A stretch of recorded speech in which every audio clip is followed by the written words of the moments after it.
In this video, we are going to be looking at and taking notes on Lesson D, which is fraction, decimal, and percent conversions. We're first going to talk about fraction to decimal conversions. The top number of the fraction is called the numerator, and the bottom number of the fraction is called the denominator. So, in 3/5, 3 is the numerator and 5 is the denominator. When converting a fraction to a decimal, we divide the numerator by the denominator. The numerator 3 would go inside the division bracket, and the denominator 5 would be on the outside to the left, or we can use a calculator. But if we do it old school, 3 is in the bracket and 5 is outside. Now, 3 is a whole number, so the decimal would be behind it. And 5 clearly does not go into 3, so we add a 0 behind the decimal and bring the decimal straight up. Now 5 goes into 30 6 times, and we take 6 times 5 and get 30. So we have come up with a remainder of 0, so 0.6 would be what we get when we convert 3/5 to a decimal number. Let's convert the following to decimal numbers. 5/12 is going to take a little more work. If you try to do 5/12, we would put the 5 in the division box and the 12 outside. Of course, 12 does not go into 5. The decimal would be behind the 5 and would come straight up, but we're going to have to add at least one 0 and keep dividing until we get what we want. So 12 will go into 50. 12 times 4 is 48, so that's the closest number. So 4 goes up here. Then we multiply 4 times 12 and get 48. Subtract it and bring down a 2. We don't have a remainder of 0, so we have to add a 0 to our division and keep going. 12 will go into 20 once, and that's 12. 1 times 12 is 12. We subtract. 20 minus 12 is 8. Looks like we are going to have a decimal that keeps going.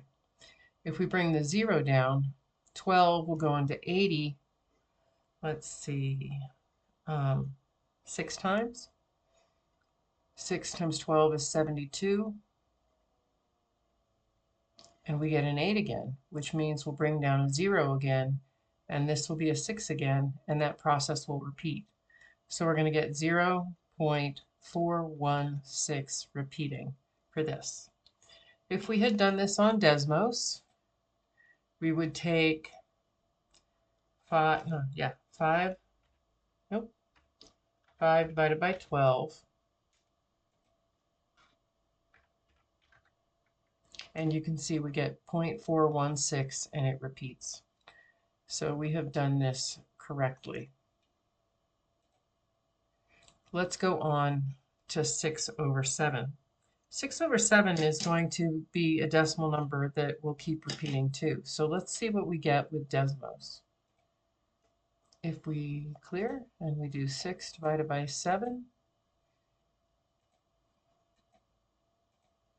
we get 0.85714285571. That one's going to repeat, but it's going to be nasty. Let's round this to 3 decimal places. So 0.857 is what we will call our answer here.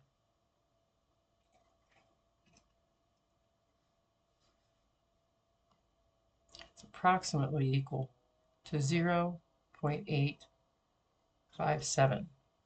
Now 5 divided by 2, this one, we might know this one without even doing the work. If you have $5 and you divide it by 2 people, how much is each person going to get? Well, let's see. 2 will go into 5 twice, and 2 times 2 is 4, and we subtract, and we get 1.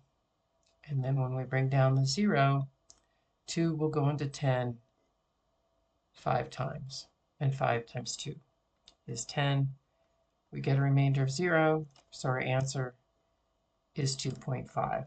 You may have known that without actually doing the calculation. 7 divided by 3 is going to be another one where it might be good to use our calculator. So we want 7 divided by 3. That gives us 2.3 repeating. Let's see how we can write that. We can write that exactly. Gives us 2.3 repeating. That little bar over the 3 means it keeps going. Or we could write that we could round to 3 decimal places, in which case we'd have an approximate answer, 2.333. Let's try our next one. 2 divided by 9. Let's do this on Desmos.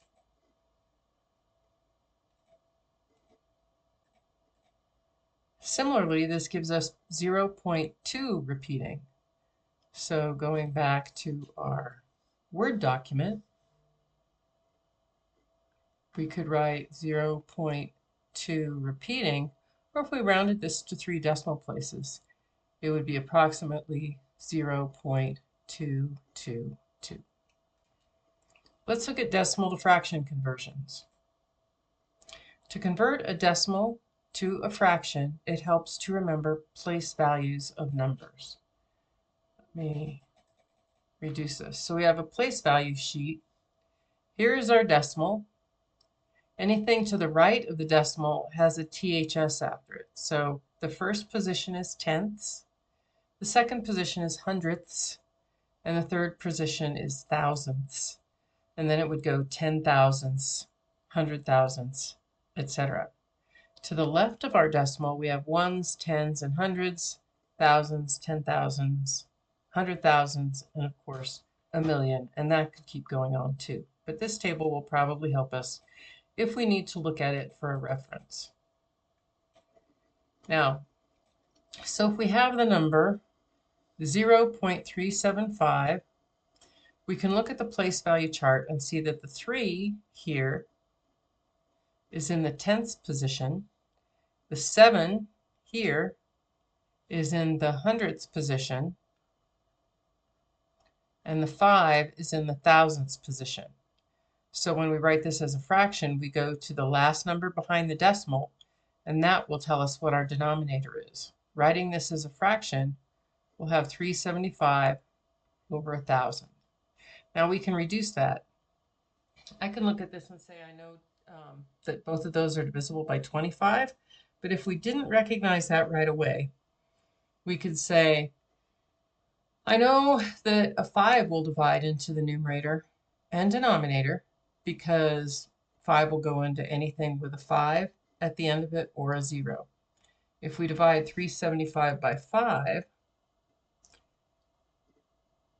we get 75 in the numerator. And if we divide 1,000 by 5, we get 200 in the denominator. Now, both of those are divisible by 25. Oh, this should say 200, excuse me. Thinking of quarters, if you have 75 cents, that's 3 quarters. And if you have $2, that's 8 quarters. So 75 divided by 200 is 3/8. To verify, we can go to Desmos and do, let's see, 375 divided by 1,000, and we get 0.375. If we want to change that to a reduced fraction, it gives us 3/8. Let's keep rolling. So this fraction can be reduced quite a bit. We can use our calculators to do this, or we can remember that to reduce fractions, you find a common factor in the numerator and denominator and divide it out. You may have to repeat this process until you get a completely reduced fraction. All right, in the next video, we will look at the rest of your notes. Thanks for watching.